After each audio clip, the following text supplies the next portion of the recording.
सबसे पहले आप सभी को मेरा प्यार भरा नमस्ते। मेरा नाम है प्रियंका तिवारी और आप सभी का स्वागत है एक और नई वीडियो में। आज मैं जा रही हूँ देहरादून वाले घर से केदार घाटी की ओर। तो मैं आपको रास्ते में पूरा रास्ता दिखाऊंगी, कहाँ कहाँ पे रास्ता सही है और कहाँ कहाँ पे आपको मुश्किल होने वाली है, और बीच के सारे शहर भी दिखाऊंगी कि कहाँ कहाँ मेन शहर पड़ते हैं और आपको कहाँ पर से केदारनाथ की यात्रा के लिए बस, टैक्सी और कैब मिल सकते हैं। तो आज मैं आपको पूरी जानकारी दूंगी कि आप हरिद्वार, ऋषिकेश और देहरादून से केदारनाथ की यात्रा कैसे कर सकते हैं। इस बार मैं गांव जा रही हूं तो मैं अपने बेटे को नहीं ले जा रही हूं। बाय बेटा। तो अब चलते हैं, बाय बाय। आज के सफर की शुरुआत करते हैं देहरादून से। चाहे आप भारत के किसी भी कोने से हो, आप बस, ट्रेन, अपनी पर्सनल कार और हवाई मार्ग से देहरादून और हरिद्वार पहुंच सकते हैं। हरिद्वार और देहरादून में आपको सस्ता और बढ़िया होटल रुकने के लिए आसानी से मिल जाएंगे। अगर आपको अपने बजट के अनुसार अच्छा होटल चाहिए तो आपको वो भी बड़ी आसानी से मिल जाएगा। यदि आप हवाई मार्ग से अपनी यात्रा शुरू करते हैं तो आप देहरादून के जौलीग्रांट एयरपोर्ट पर पहुंच जाएंगे, और यदि आप ट्रेन और बस से अपनी यात्रा शुरू करते हैं तो आप हरिद्वार और ऋषिकेश पहुंच जाएंगे। वहां का रास्ता आपको अच्छा पड़ेगा और आपको वापस देहरादून नहीं आना पड़ेगा। अगर आप मसूरी के रास्ते से जाना चाहते हैं तो फिर आपको देहरादून आना पड़ेगा। हरिद्वार और देहरादून से आपको चारों धामों के लिए डेली सर्विस वाली बस आसानी से मिल जाएंगी, और देहरादून से केदारनाथ धाम की दूरी है लगभग 250 किलोमीटर और वैसे ही हरिद्वार से 240 किलोमीटर है। यदि आप डेली सर्विस वाली बस से अपनी यात्रा स्टार्ट करते हैं तो आपको लगभग 320 रुपए का किराया पड़ेगा। यदि आप हरिद्वार, देहरादून और ऋषिकेश से पर्सनल कैब बुक कराना चाहते हैं तो आपको वहां पे टूर एंड ट्रेवल के बहुत सारे ऑफिस मिल जाएंगे, और वो 4 धामों का पैकेज भी बनाते हैं और सिर्फ केदारनाथ, बद्रीनाथ का भी बनाते हैं। देहरादून से ऋषिकेश जाने वाला जो मेन रूट था उसका पुल टूट रखा है, तो इसलिए हमको हरिद्वार के रास्ते से जाना पड़ेगा। यदि आप दिल्ली से डायरेक्ट केदारनाथ की यात्रा करना चाहते हैं तो आपको उत्तराखंड परिवहन की डेली सर्विस वाली बस मिल जाएगी। आप उसमें ऑनलाइन बुकिंग भी करवा सकते हैं। वो बस आपको सिर्फ गुप्तकाशी तक ले जाएगी, और गुप्तकाशी केदारनाथ घाटी का एक मुख्य बाजार है। गुप्तकाशी मार्केट से आपको डेली सर्विस वाली मैक्स गाड़ी आपको गौरीकुंड तक मिल जाएगी, और जिसका किराया लगभग 150 रुपए के करीब होगा। यहाँ पर से जो राइट साइड वाला रूट है वो हरिद्वार के लिए जाता है और हमको लेफ्ट जाना है ऋषिकेश के लिए। देहरादून से नेपाली फार्म होते हुए लगभग 1.5 घंटे के सफर के बाद हम ऋषिकेश पहुंच गए हैं। विश्व भर में ऋषिकेश योग नगरी के नाम से विख्यात है। ऋषिकेश में प्रतिवर्ष लाखों यात्री देश विदेशों से यहाँ पे योग करने के लिए आते हैं। ऋषिकेश एक ऐसा शहर है जिसको 4 धामों का प्रवेश द्वार माना जाता है। ऋषिकेश ही एक ऐसा स्थान है जहाँ पर गंगा माँ ऊंची ऊंची पर्वत श्रृंखलाओं से होते हुए समतल मैदानी भागों की ओर बहती है। यदि आप सीधे ऋषिकेश आते हैं तो आपको ऋषिकेश में भी होटल और लॉज अच्छे रेट में मिल जाएंगे, और ऋषिकेश से भी केदारनाथ घाटी के सोनप्रयाग और गौरीकुंड के लिए डेली सर्विस वाली उत्तराखंड परिवहन की बस लगातार लगी रहती है। जैसे जैसे हम ऋषिकेश से आगे बढ़ रहे हैं वैसे वैसे हमको पहाड़ नजर आ रहे हैं। ऋषिकेश में राम झूला, लक्ष्मण झूला, तपोवन और त्रिवेणी घाट प्रमुख पर्यटक स्थल हैं। जैसे जैसे हम ऋषिकेश से आगे बढ़ रहे हैं वैसे वैसे रोड बहुत अच्छी हो रखी है और रोड चौड़ी हो रखी है। पहले ऐसे रोड नहीं थी, जब NH का काम चला तभी ऐसी रोड हो पाई है। जिस रूट पे हम अभी जा रहे हैं वो बद्रीनाथ हाईवे है, और रुद्रप्रयाग तक हम बद्रीनाथ हाईवे पर चलेंगे। ऋषिकेश से लगभग 18 किलोमीटर आगे आने पर हमको यहाँ पे एक छोटी सी जगह पड़ती है, इसका नाम है शिवपुरी। यह काफी फेमस जगह है क्योंकि यहाँ पे बहुत सारे लोग बहुत सारे प्रकार के एडवेंचर करने के लिए आते हैं। यहाँ पे गंगा नदी में लोग राफ्टिंग करते हैं।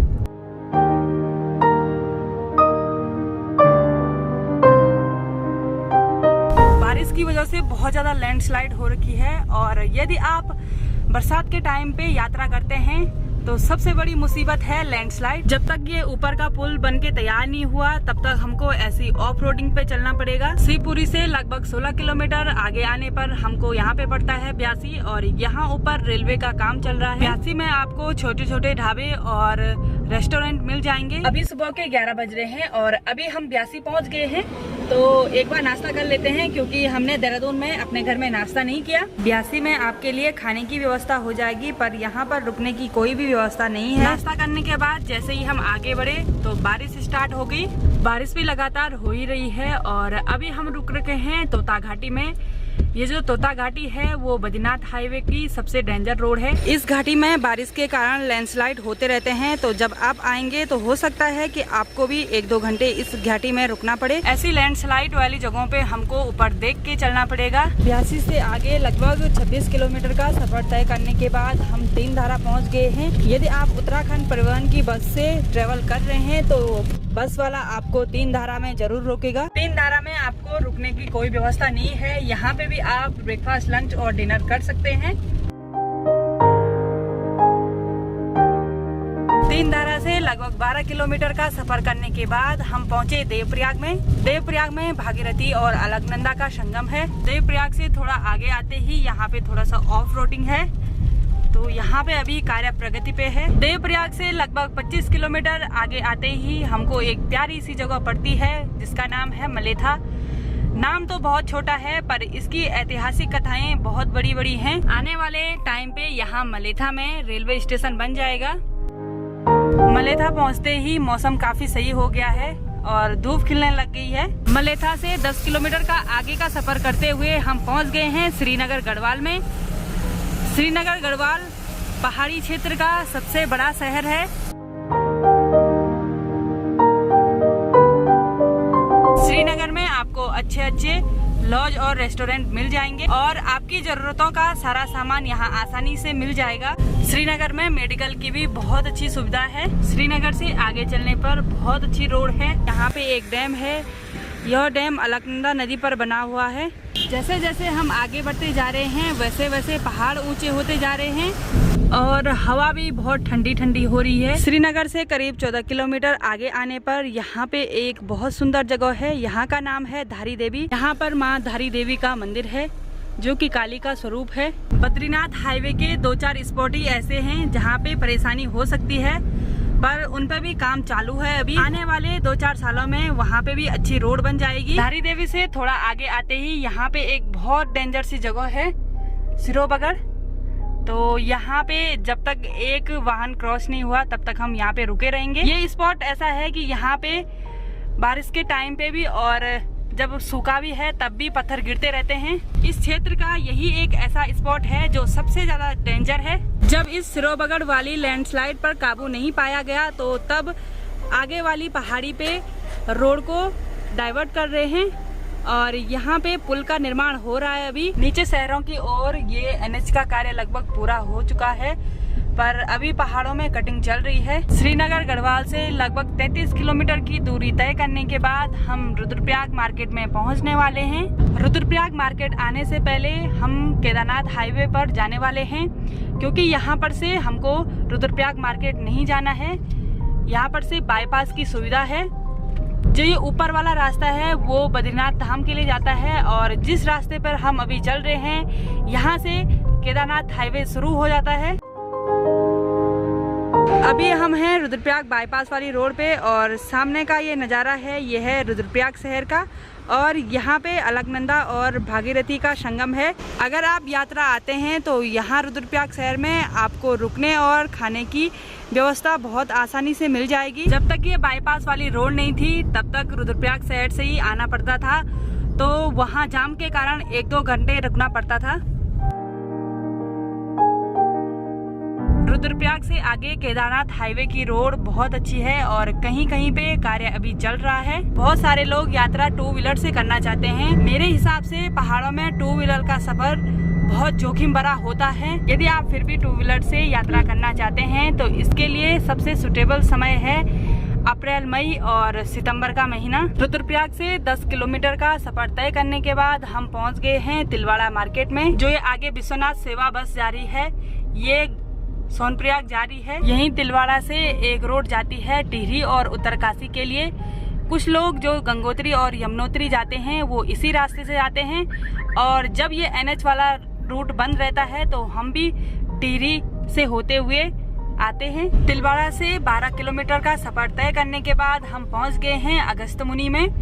अगस्त्य मुनि अगस्त्य ऋषि की तपस्थली है। अगस्त्य मुनि मार्केट में आपको आपकी जरूरतों का सारा सामान मिल जाएगा और यहाँ पे भी रुकने के लिए अच्छे लॉज हैं और खाने पीने की भी यहाँ पे पूरी व्यवस्था आसानी से हो जाएगी। केदारनाथ हाईवे पर आगे बढ़ते बढ़ते आपको बहुत अच्छे नज़ारे मिलेंगे। सामने एक गांव है और उस गांव के वहाँ पे बहुत अच्छे सुंदर खेत हैं जिनमें धान की खेती हो रखी है। अगस्त्य मुनि से थोड़ा आगे आने पर हमको सामने पे बर्फ वाली चोटी दिखने लग गई है। सामने जो बर्फ वाले पहाड़ दिखाई दे रहे हैं वो केदारनाथ के पहाड़ हैं। बर्फ वाले ऊंचे पहाड़ और सुंदर रोड, यह नज़ारा काफी खूबसूरत होता है। अगस्त्य मुनि से 5-7 किलोमीटर आगे आने पर यहाँ पे एक जगह है बांसवाड़ा और यह भी काफी डेंजर जगह है।